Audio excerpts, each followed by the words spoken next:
और भाई लोग क्या हालचाल है, कैसे हो तुम लोग? सब एकदम बढ़िया। तो यार आज हम लोग पढ़ने वाले हैं लॉस्ट स्प्रिंग चैप्टर के बारे में। स्प्रिंग का मतलब है यहाँ पर चाइल्डहुड, यानी कि लॉस्ट चाइल्डहुड। जो बचपन है ना वो खो गया है। किसका बचपन खो गया है? दो बच्चों का बचपन खो गया है। पहला है साहेब जो कि सीमापुरी में रहता है और कूड़े कलेक्ट करने का काम करता है। जो कूड़ा कचरा होता है ना उसको इकट्ठा करता है और उसमें उसको कभी कभी कुछ पैसे मिल जाते हैं, और वो पैसे ना यार उसके लिए सोने या चांदी से कम नहीं है। और दूसरा है फिरोजाबाद का मुकेश जिसका परिवार चूड़ी बनाता है और वो बच्चा ना कार ड्राइव करना चाहता है। फिरोजाबाद में लगभग हर घर में चूड़ी ही बनाई जाती है। वो लोग चूड़ी की फैक्ट्री में जाते हैं और चूड़ियां बनाते हैं। वहाँ पर हर लोग यही काम करते हैं। लेकिन ये जो मुकेश है ना ये कुछ अलग करना चाहता है, ये गाड़ी चलाना चाहता है। तो आज इस चैप्टर में एक एक करके हम इन दोनों बच्चों की कहानी पढ़ने वाले हैं और देखने वाले हैं कि कैसे इनका बचपन इनसे छीन लिया गया या फिर इनका बचपन कहीं खो गया है। और सिर्फ इनका ही नहीं, इनके जैसे लाखों बच्चों का बचपन ना यार कहीं खो गया है। तो चलो सबसे पहले हम लोग साहेब के बारे में पढ़ते हैं और इसका टाइटल दिया गया है some time I find rupees in the garbage. साहेब जो है वो ओरिजिनली बांग्लादेश के ढाका से बिलोंग करता है, लेकिन 1971 में कुछ ऐसा हुआ जिसके कारण उसे उसका घर, उसका परिवार उसको छोड़ के आना पड़ा और फिर यहाँ सीमापुरी में आकर उन्हें बसना पड़ा। कभी कभी जब वो अपनी माँ से पूछता है ना कि हमने अपना घर क्यों छोड़ दिया, तो उसकी माँ कहती है कि बहुत सारे तूफान आए जो हमारा घर और खेत उड़ा कर लेके चले गए और यही कारण है कि हम लोग आज यहाँ पर हैं और ये काम कर रहे हैं। इन हरियालियों के बीच और अपने दोस्तों के साथ साहेब को अपने घर की याद बिल्कुल भी नहीं आती थी। हमारी ऑथर अक्सर देखती थी कि उनका पूरा का पूरा एक झुंड आता था और कूड़े में से कुछ ढूंढने की कोशिश करता था। वो उनकी इस लाचारी को, इस गरीबी को देखकर बहुत बुरा फील करती है और जाकर एक दिन एक लड़के से पूछती है कि तुम ये क्यों करते हो। तो वो बच्चा बोलता है कि मेरे पास कोई दूसरा काम नहीं है, स्कूल जाओ, ऐसा ऑथर उसको कहती है। फिर वो तुरंत सोचती है कि मैंने ये क्या कह दिया, इन बच्चों के पास इतना पैसा कहाँ से होगा जो ये स्कूल जाएंगे। तो बच्चा ऑथर को जवाब देता है, मेरे आसपास कोई स्कूल नहीं है, जब बन जाएगा तब चला जाऊंगा। अगर मैं स्कूल खोलूं तो क्या तुम आओगे?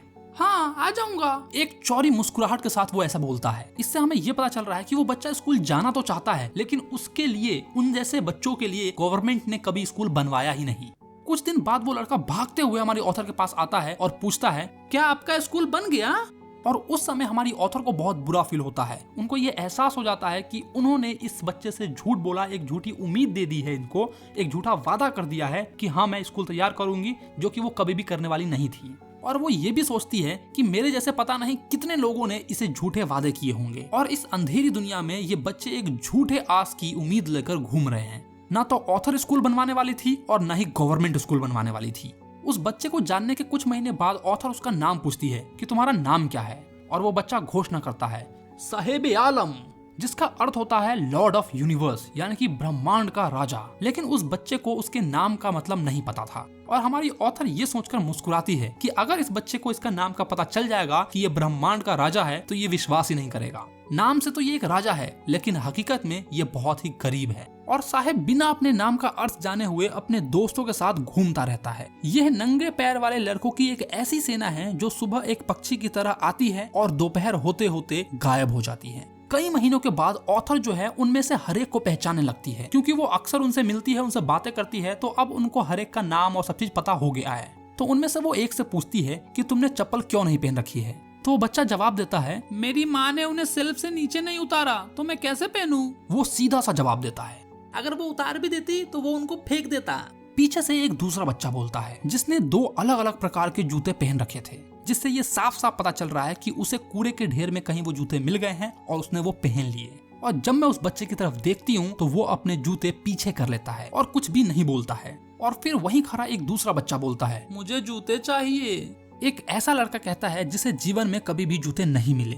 और फिर ऑथर बताती है कि देश के एक कोने से दूसरे कोने जाते हुए उन्होंने काफी सारे नगरों, ग्रामीण मार्गों के बच्चों को नंगे पैर चलते हुए देखा है। और जब भी वो उन बच्चों से पूछती है कि तुम नंगे पैर क्यों चलते हो, तो उनको एक जवाब मिलता है कि ये उनका ट्रेडिशन है। लेकिन ये कोई परंपरा नहीं बल्कि गरीबी है जिसे वो छिपाना चाहते हैं। अब वो गरीब माँ बाप करे तो करे क्या, उनके पास चप्पल खरीदने के पैसे नहीं है, इसलिए वो अपने बच्चे से कहते हैं कि ये उनकी परंपरा है। लेकिन यार हमें और तुम्हें पता है कि ये कोई परंपरा नहीं बल्कि गरीबी है जो वो अपने बच्चों को नहीं बता सकते हैं। वो जाकर अपने बच्चों से ये थोड़ा कह सकते हैं कि बेटा हमारे पास इतने पैसे भी नहीं है कि हम तुम्हारे लिए चप्पल ले सके। इससे यार मुझे मेरा बचपना याद आ गया कि जब भी मुझे कुछ लेना होता था ना, कोई महंगी सामान लेनी होती थी, तो मेरे माँ बाप भी ऐसे ही टाल देते थे कि क्या करोगे, इसका टूट जाएगी 2-3 दिन में, फालतू चीज है, मत लो ये सब। जब हमारे माँ बाप किसी चीज को अफोर्ड नहीं कर पाते हैं तो वो कुछ ना कुछ बहाने मारते हैं। ये उनकी मजबूरी है यार। तो तुम कभी भी ऐसा मत सोचना कि तुम्हारे माँ बाप तुमको कुछ भी चीज नहीं दिलाते हैं। क्या करें, उनके पास है ही नहीं तो दिलाएंगे कहाँ से वो। और ये चीज वो तुमको डायरेक्ट नहीं बोल सकते हैं, तो चीजों को समझो। खैर चलो अब आगे बढ़ते हैं। और इस चीज से हमारी ऑथर को भी एक कहानी याद आ जाती है जो उडुपी में एक व्यक्ति ने उनसे कही थी। ये कहानी एक छोटे लड़के की है जो स्कूल जाते समय मंदिर के पास से गुजरता था, जहाँ उसका पिता जो है वो पुजारी का काम करता था। वो मंदिर में पूजा कराते थे। वो बच्चा कुछ देर के लिए मंदिर के पास रुककर जूते के एक जोड़ी के लिए प्रार्थना करता था कि हे भगवान मुझे एक जूता दिला दे। और आज 30 साल बाद जब हमारी ऑथर वापस से उडुपी जाती है तो वो ये देखती है कि पीछे आंगन में एक नया पुजारी रहता है। जो पहले पुजारी रहा करता था वो पुजारी बदल गया है, एक नया पुजारी आ गया है। और उस आंगन में लाल और सफेद प्लास्टिक की कुर्सियां पड़ी हुई है। और वहाँ भूरे कलर के यूनिफॉर्म के साथ जुराब और जूते पहने एक छोटा सा लड़का हांफते हुए आया। उसने अपना स्कूल बैग फोल्डिंग बेड पर पटक दिया और ये देखते ही उनको उस लड़के की याद आ गई जो देवी माँ से प्रार्थना करता था कि हे देवी माँ मुझे एक जोड़ी जूते दिला दो। देवी माँ ने उसकी प्रार्थना स्वीकार कर ली और उसे एक जोड़ी जूते मिल गए जिसे वो कभी भी खोना नहीं चाहता है। और अब वहाँ हर एक पुजारी के लड़के जूते पहनते हैं। लेकिन हमारी ऑथर के पड़ोस में रहने वाले वो कूड़े बिनने वाले लड़के जिनके पास अभी जूते नहीं हैं, उनके जैसे बहुत से ऐसे लोग हैं हमारे देश में जिनके पास चप्पल और जूते नहीं हैं। कूड़ा बिनने वाले उन बच्चों से हमारी ऑथर की इतनी पहचान हो गई कि वो उनके घर सीमापुरी चली गई। सीमापुरी दिल्ली के किनारे पे बसा हुआ है, लेकिन डेवलपमेंट के मामले में दिल्ली से कोसों दूर है। यहाँ रहने वाले अनधिकृत निवासी हैं जो 1971 में बांग्लादेश छोड़कर यहाँ चले आए थे। साहेब का परिवार उनमें से एक था। 1971 में सीमापुरी एक वीरान स्थान था, अभी भी है लेकिन अब खाली नहीं है। यहाँ 10,000 कूड़ा बिनने वाले बिना सीवेज, बिना नाले और बिना पानी के कनेक्शन के एक मिट्टी के ढांचे में टीन और टायर से बने हुए घरों में रहते हैं। इन लोगों के लिए ये टीन और टायर से बना हुआ छत ही इनके लिए घर है। ये लोग बिना पहचान के यहाँ रहते हैं। ये लोग पिछले 30 से अधिक सालों से यहीं पर ऐसे ही रह रहे हैं। इनके पास न तो परमिट है और न ही कुछ, लेकिन इनके पास राशन कार्ड है जिनसे इन्हें अनाज मिल जाता है और नेताओं को वोट मिल जाता है। जिंदा रहने के लिए पहचान से अधिक भोजन की जरूरत होती है। ऑथर वहीं खड़ी एक औरत से पूछती है कि उन्होंने अपने हरे भरे खेतों और नदियों को क्यों छोड़ दिया, जहाँ कम से कम उन्हें पहचान तो मिलती थी। वहाँ उन लोगों का पहचान था, उनका घर था, तो वो लोग वहाँ से यहाँ क्यों चली आई, ऐसा ऑथर पूछती है उस औरत से जिसने फटी हुई साड़ी पहन रखी थी। तो वो औरत बोलती है, ए मेम साहेब, जिंदा रहे के लिए ना पहचान ना चाहिए, भोजन होए के चाहिए, समझ लू। यानी कि वो ये कहती है कि जिंदा रहने के लिए पहचान से ज्यादा जरूरी भोजन होता है। अगर दिन ढलने से पहले वो अपने परिवार को खाना दे सकते हैं और बिना पेट दर्द किए हुए सो सकते हैं तो उनके लिए वही बहुत बड़ी बात है। वो उन खेतों का क्या करती जिसमें कुछ अनाज ही नहीं उगते हैं। इसीलिए वो लोग अपना खेत वगैरह छोड़कर, सब चीज छोड़कर यहाँ सीमापुरी में आकर बस गए। जहाँ भी उन्हें भोजन मिलता है वो अपना टेंट वहीं गाड़ लेते हैं और वही उनका टेम्पररी घर बन जाता है। उनके बच्चे उसी घर में बड़े होते हैं और अपने जीवन की हिस्सेदारी में भाग लेते हैं। और सीमापुरी के जीवन का मतलब है कूड़ा बिनना। वर्षों बीतने के साथ इसने एक सुंदर कला का रूप ले लिया है। कूड़ा उनके लिए सोना है, उनकी रोजी रोटी है, उनके सिर के ऊपर की छत है, फिर चाहे उसमें से पानी ही क्यों न टपकता हो, लेकिन ये चीज भी उनके लिए बहुत बड़ी कामयाबी है। एक बालक के लिए ये बहुत अधिक है।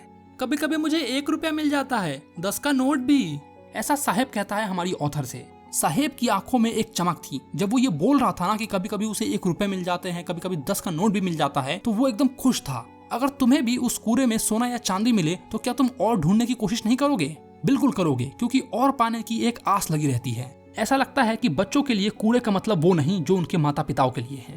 बच्चों के लिए ये एक सरप्राइज की तरह है जिसमें उन्हें कुछ रुपए मिल जाते हैं, और बड़ों के लिए इसका अर्थ है जीवन, क्योंकि कूड़े से ही उनका परिवार चलता है, उनका घर चलता है।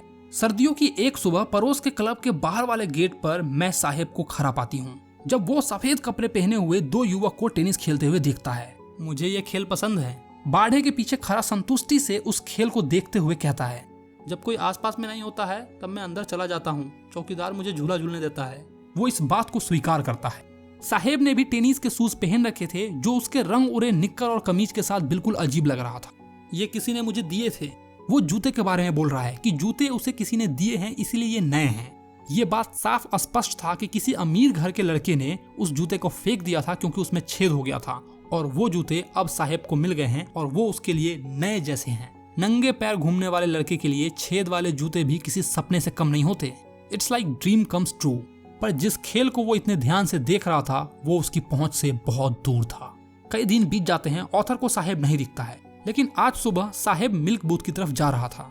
उसके हाथ में एक स्टील का जार था और वो ऑथर से कहता है, मैं अब सड़क के उस तरफ चाय की एक रेहड़ी पर काम करता हूँ, मुझे 800 रुपए और पूरा भोजन मिलता है। वो दूर उस दुकान की तरफ इशारा करते हुए ऐसा ऑथर से कहता है। ऑथर उससे पूछती है कि क्या तुम्हें ये काम पसंद है, क्योंकि साहेब के चेहरे पे एक उदासी थी। उसके चेहरे से वो बेफिक्री का भाव गायब हो गया था। स्टील का जार उस प्लास्टिक की बोरी से ज्यादा भारी लगता था, जिसे वो अपने कंधे पे उठाए अपने दोस्तों के साथ घूमता फिरता था। वो बोरा उसका था, लेकिन ये जार उस चाय वाले दुकान का है। अब साहेब खुद का मालिक नहीं रहा, अब वो किसी के यहाँ काम करता है। पहले वो इंडिपेंडेंट था, जब चाहे तब जाकर वो कूड़ा चुन सकता था, उसकी मर्जी होती तो वो जाता चाहे नहीं भी जाता। लेकिन अब उसे हर रोज चाय वाले की दुकान पर जाना है और जैसा चाय वाला कहेगा वैसा उसे करना पड़ेगा। ऑथर हमें चाइल्ड लेबर के बारे में बताना चाह रही है कि किस तरह साहेब का बचपना उससे खो गया और उसके हाथ में अब चाय की जार है, एक जिम्मेदारी है जिसे उसे करना ही पड़ेगा। पहले कहीं न कहीं वो अपने नाम की तरह एक राजा ही था। उसे जब मन करता था तब वो जाता था, जो मन करता था वो करता था। लेकिन अब वो यार राजा नहीं रह गया, वो एक नौकर बन गया है, एक चाइल्ड लेबर बन गया है। ये थी यार साहेब की कहानी, जो दिल्ली के किनारे बसे सीमापुरी में रहता है। सीमापुरी एक ऐसी जगह है जो दिल्ली में तो आता है, लेकिन दिल्ली की डेवलपमेंट से कोसों दूर है। तो चलो अब हम लोग फिरोजाबाद में रहने वाले मुकेश की कहानी देखते हैं, जिसके टाइटल का नाम है I want to drive car. जहां फिरोजाबाद की गलियों में हर एक इंसान चूड़ी बनाने का काम करता है, वहीं मुकेश ने अपना मालिक बनने का खुद ठान लिया था। वो गाड़ी चलाना चाहता था। वो कहता है कि मैं एक मोटर मैकेनिक बनना चाहता हूँ। तो ऑथर उससे पूछती है कि क्या तुम्हें कार के बारे में कुछ पता है। तो वो ऑथर की आंखों में आंखें डालकर बोलता है कि वो कार चलाना सीख लेगा। अपनी चूड़ी के लिए प्रसिद्ध फिरोजाबाद शहर की धूल भरी गलियों में उसका सपना एक मृत्यु मार्ग के भांति चमकता है। फिरोजाबाद का हर दूसरा परिवार चूड़ी बनाने के धंधे में लगा है। यहाँ फूंक मारकर शीशे की चीजें बनाने वाली इंडस्ट्री का केंद्र है। ऐसा लगता है कि यहाँ पर परिवार की कई पीढ़ियां भट्टी में काम करती है, शीशा जोड़ती है और दूसरे औरतों के लिए चूड़ियां बनाने का काम करती है।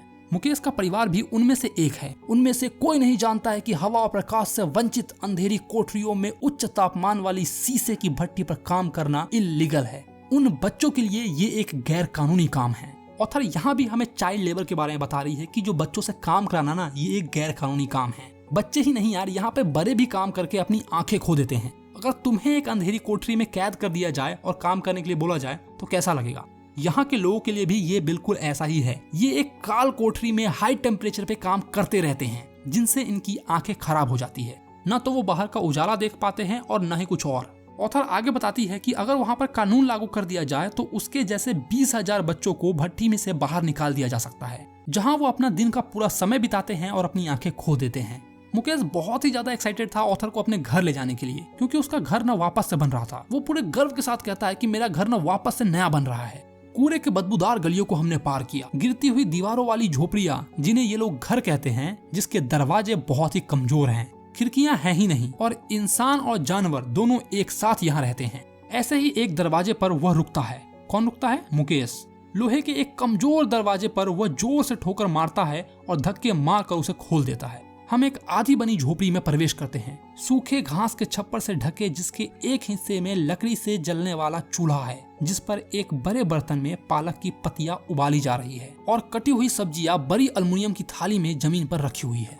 एक कमजोर युवती पूरे परिवार के शाम का खाना बना रही थी। धुएं भरी आंखों से वो मेरी तरफ देखकर मुस्कुराती है। वो कोई और नहीं बल्कि मुकेश के बड़े भाई की पत्नी थी, यानी कि मुकेश की भौजाई थी, मुकेश की भाभी। उम्र में कोई खास बड़ी नहीं, पर घर के बहू के रूप में आदर पाना उसने प्रारंभ कर दिया। जैसे यार हमारे यहाँ है ना कि जब कोई नया इंसान आता है या फिर कोई अननोन पर्सन आता है तो जो घर की बहुएं होती है वो घूंघट कर लेती है। तो वही चीज मुकेश की भाभी ने भी किया। जैसे ही ऑथर को देखा तो वो घूंघट कर लेती है। 3 पुरुषों का दायित्व उसे मिल ही चुका है, उसका पति, मुकेश और इनके पिता। जब भी कोई बुजुर्ग व्यक्ति अंदर आता है वो धीरे से टूटी दीवार के पीछे चली जाती है और अपना घूंघट अपने चेहरे से अधिक निकट ले आती है। उनके यहाँ रिवाज है कि बहू को घर के बड़े पुरुषों के सामने मुंह ढकना चाहिए। ये रिवाज तो यार हमारे यहाँ भी है। इस मामले में बुजुर्ग एक गरीब चूड़ी बनाने वाला इंसान है।